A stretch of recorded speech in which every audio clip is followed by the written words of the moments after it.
મૈત્રીપૂર્ણ હૃદય જય ભીમ નમો બુદ્ધાય.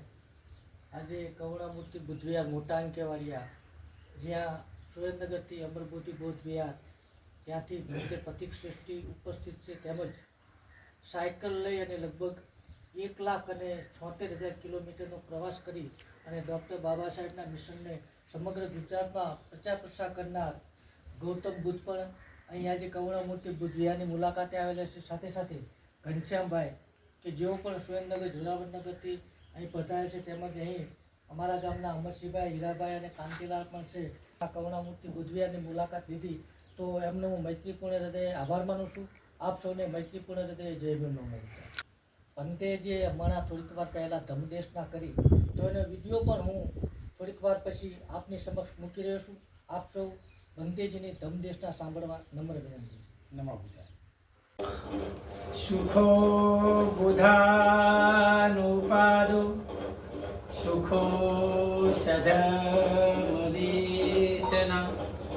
સુખો સંગસ સામગી तपानं सुखं। भगवान बुद्ध धम्मपद में कहते हैं कि बुद्धનું ઉત્પન્ન થવું સુખકર છે, ધર્મ સાંભળવો સુખકર છે, સંઘની એકતા, ભાઈઓની એકતા સુખકર છે, સંઘ એટલે ભાઈ, અને સાથે મળીને કોઈ પણ કાર્ય કરવું એ સુખકર છે, એકલા નહીં. એટલે આપણા સમાજમાં પહેલા એકતા હતી, એનું મેઇન કારણ આ બુદ્ધિ હતું. એટલે બુદ્ધનું ઉત્પન્ન થવું એટલે સામાન્ય માણસને આ જન્મ મરણ રૂપી ચક્ર છે એને જાણવું. સંસારની અંદર તો એક art of living and doing.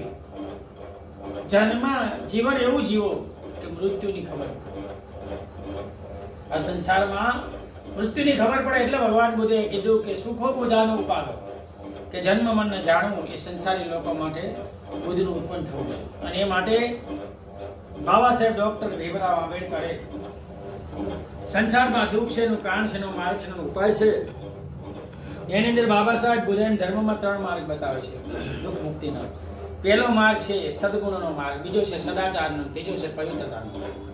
તો કોઈ પણ સ્ત્રી અથવા પુરુષ પવિત્રતાના માર્ગ ઉપર જો ધર્મનું આચરણ કરે, અશ્લીલ અથવા દર્શીલ ઉપનિષદોનું આચરણ કરે, તો એમ કહે છે કે એનું મન ખોલી જાય. એનું મન ખોલી જાય તો સોતાપતિ થાય તો 3 બંધન તૂટે, 3 બંધન તૂટે.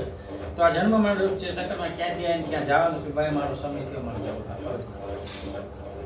અને કર્યા વગર કાંઈ છે નહીં. એની ઉપર આખી બુદ્ધિઝમની ગુરુબોધ સિસ્ટમ ચાલે કે બુદ્ધિઝમમાં પણ હિન્દુ ધર્મ પણ ગુરુબોધ સિસ્ટમ આવે.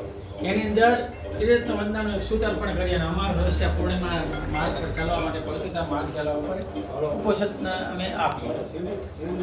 અને એ માર્ગ પર તમે એમ કે જીવન દરમિયાન મિનિમમ 10 વર્ષ સુધી ચાલો તો આપઆપ તમારું મન ખોલી જાય, તમે શ્રોતાપતિ થઈ જાઓ, 3 બંધનો તૂટી જાય અને ક્યાંથી આવું ક્યાં ખબર પડી જાય, તમે બુદ્ધ બની જાઓ.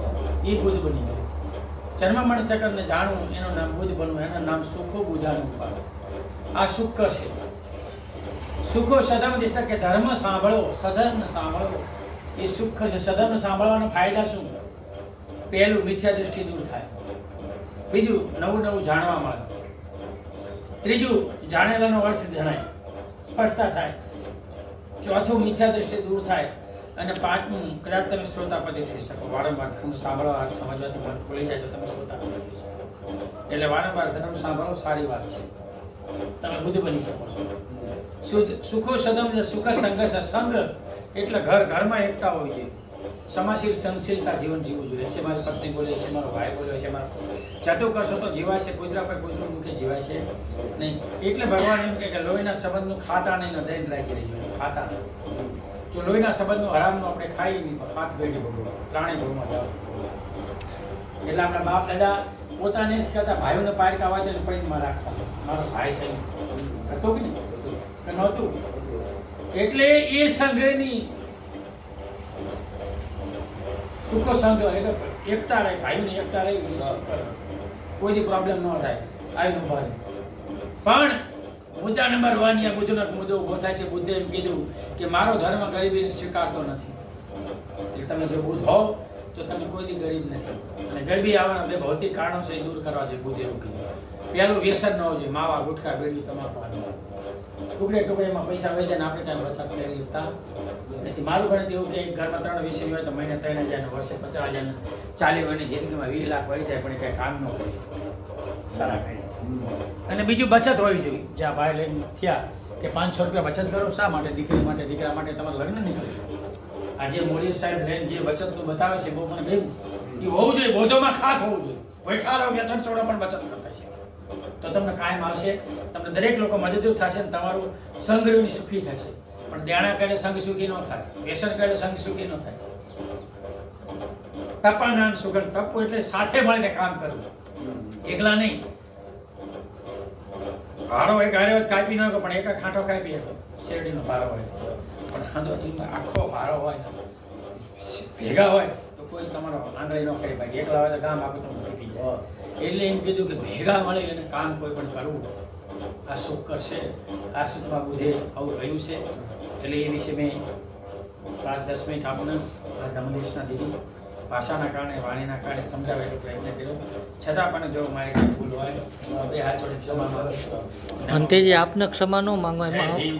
સુખ અમારે તમારી પાસેથી ક્ષમા માંગવા. સુખો સદમ દેશના સુખો સંઘર્ષ સામગ્રી તપાનંદ સુખ. તો જીવનમાં હું થાય એવું થતું સુખી થાય છે. જય ભીમ. વંદામી બનતીજી.